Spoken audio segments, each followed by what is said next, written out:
Fala, My Little Monsters! Hoje estamos aqui para falar sobre a unificação alemã e lutar contra o Leviatã que habita a sua história. Para falar sobre a unificação alemã, temos que apresentar alguns dados sobre ela. Primeiro vamos começar com esse mapa aqui. Esse mapa mostra a Alemanha antes do seu processo de unificação. Se vocês olharem, olha quantas cores tem aqui. Esse mapa demonstra como que a Alemanha era antes do seu processo de unificação. É uma grande quantidade de territórios. E se você voltasse alguns anos antes de 1815, que é esse mapa aqui, aqui teria muito mais regiões. Mais ou menos umas 300 regiões. Contudo, Napoleão Bonaparte vai dominar esse território durante as guerras napoleônicas e depois de dominar esse território, ele vai dividir e tentar simplificar para mais ou menos 30 e poucas regiões. Vamos dar alguns destaques a uma delas, que é esta região que eu estou mostrando para vocês. Esta região aqui é a Prússia, a mais importante de todas elas. Posso dizer que é uma micropotência do território. A Prússia é a região mais industrializada e por isso mais importante. Porém, nós temos várias outras regiões aqui no sul. Reparem que nós temos até uma divisão de uma linha aqui. Esta divisão representa a região mais agrária da Alemanha, pegando a Baviera, Baden, Palatine e esse outro nome que não é impronunciável para mim, Württemberg, né? Se entenderam, claro. Enquanto que a Prússia é bastante desenvolvida. Outro destaque para isso daqui é esses dois territórios que não é aqui, ele já começando como aquisição já da Prússia, porém ainda não nesse momento. Então em 1815 teremos o processo de unificação. Vamos começar então. Qual era o contexto desse momento? Napoleão Bonaparte foi um dos principais responsáveis pela unificação alemã. Claro que ele não queria isso, mas ele foi um dos responsáveis. O primeiro ponto eu já falei. Ele diminuiu o número de estados de 300 para 30 e poucos estados. Isso vai fazer com que estes estados, que em 1815 deveriam voltar a 300 estados, eles não o fizeram. E um segundo é que a luta contra Napoleão Bonaparte, desde 1806, vai fazer com que surja dentro do povo alemão um nacionalismo. Eles vão perceber que eles falam mais ou menos as mesmas línguas, têm uma cultura muito próxima. E é interessante falar sobre isso, porque um dos principais responsáveis pela Alemanha ter uma cultura muito parecida é Lutero. Quem seria esse tal de Lutero? É o responsável pela implantação da doutrina protestante dentro da Alemanha. O Lutero, ele vai colocar como um dos pontos que a pessoa saiba interpretar a Bíblia. E por isso, ele vai traduzir para o alemão. E aí todos aqueles povos em torno da atual Alemanha, eles terão como uma língua oficial aquela que ele precisa para ler a Bíblia. Então, por isso, uma atenção toda especial para isso. Um outro item importante sobre isso, que em 1848, a Alemanha já tentou o seu processo de unificação. Foi uma tentativa fracassada, porém, o primeiro passo para esse processo foi dado naquele momento. Se chamou Zollvereinigung, pelo menos é assim que eu aprendi e é assim que eu vou estar falando. Se o meu alemão tá bom, eu já não sei.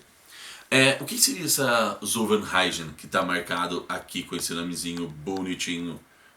A Zollvereinigung é uma união aduaneira. Significa que entre todos aqueles povos ali da Alemanha, aqueles vários povos que compõem aquele território, né, os povos dos impérios alemães, todos eles agora terão uma união aduaneira.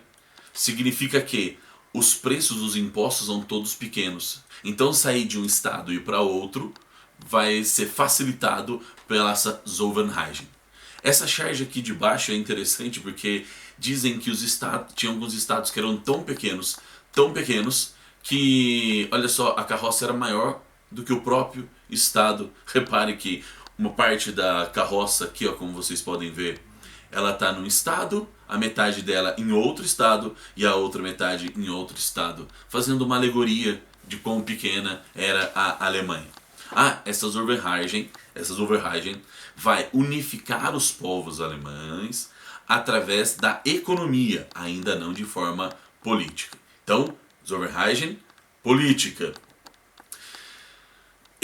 Mas esse fracasso, mesmo dentro desse fracasso de 48, o Guilherme I, imperador da Prússia, ainda não Alemanha, o imperador da Prússia, começa a investir pesadamente em guerra. Na verdade, em aparatos militares para a guerra, tornando-se uma das maiores potências da Europa. Olha que interessante essa moça. Ela é chamada de Germânia. No braço esquerdo dela ali, ela está segurando um escudo que é a representação da Confederação dos Povos Alemães. Na parte de baixo, embaixo dos pés dela, 7 bandeirinhas representando os responsáveis pela escolha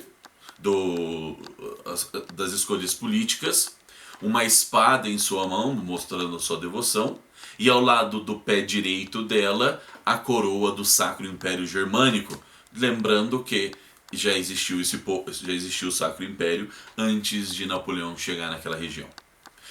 Quem esse Guilherme I indica que vai ser um dos maiores estadistas do mundo e, claro, da Alemanha? Esse cara se chama Otto von Bismarck. Ele era um Junker. O que seria isso? Um grande proprietário de terra que já tinha passado pela área militar, que era uma tradição dentro da Alemanha.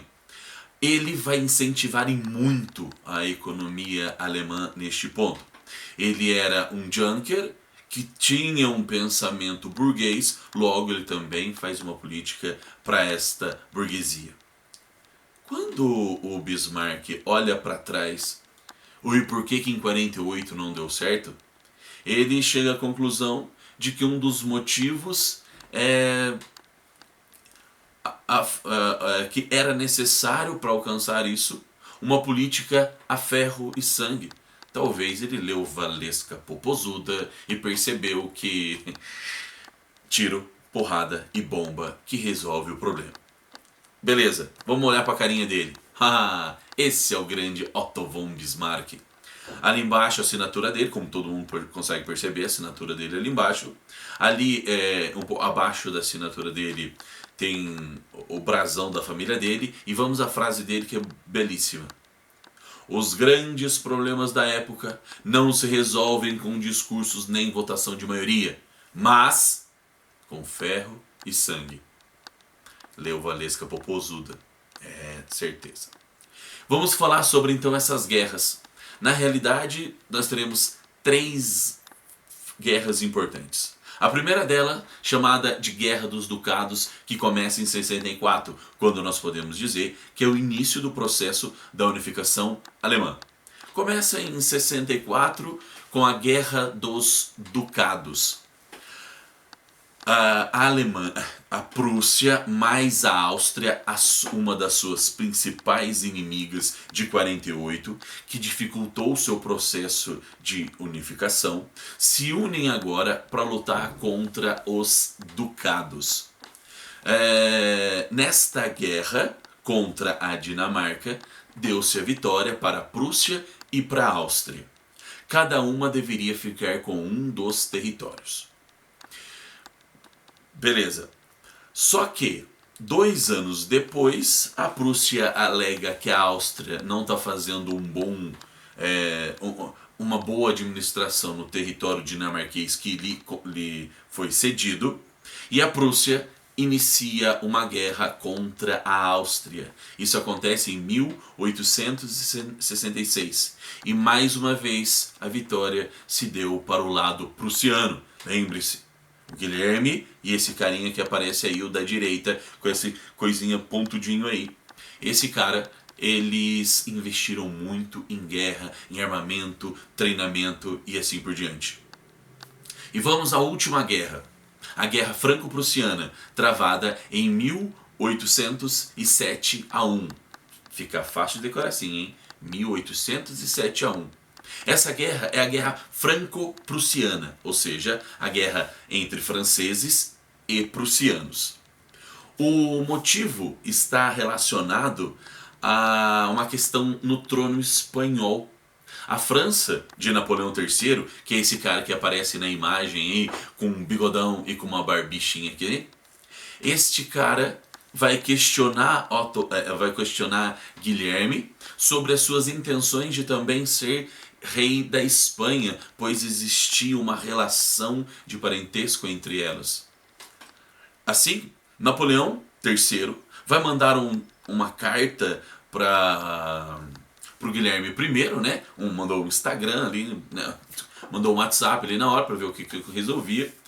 O Guilherme I responde de forma bastante política, talvez ele não respondeu o que ele queria, respondeu de forma política, porém, essa mensagem, né, talvez acho que era o outro meio, Otto von Bismarck intercepta essa mensagem, muda alguns dados sobre ela e manda para Napoleão. Resultado, é declarado a Terceira Guerra dos Prussianos, só que dessa vez contra a França de Napoleão III, que estava com a moral meio baixa lá na França, e por isso ele resolveu fazer uma guerra pensando em favorecer a si do mesmo modo que o tio dele, Napoleão Bonaparte, já tinha feito.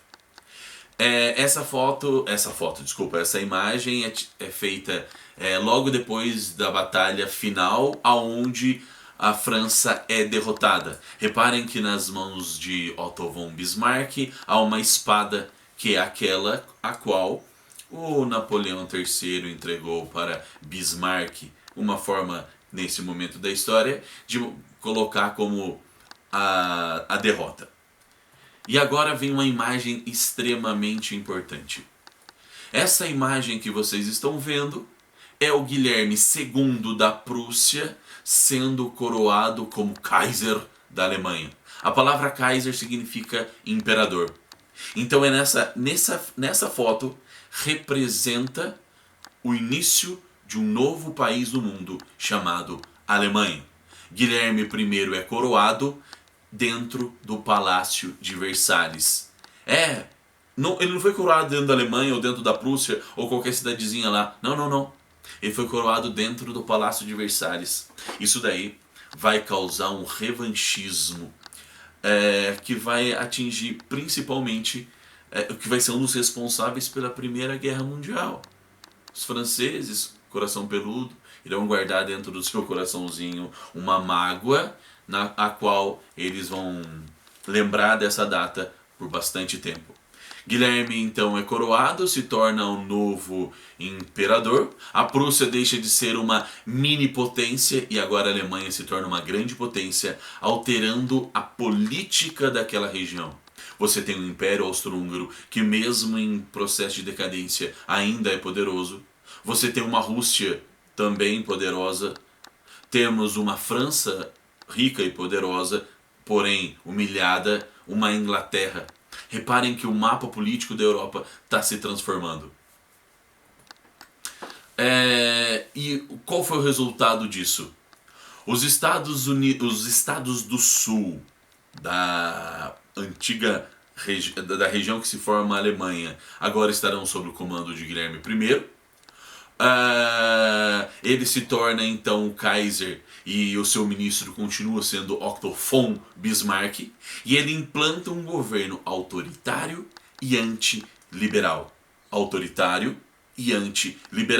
Próximo a ideias absolutistas, porém não chegaremos a tanto.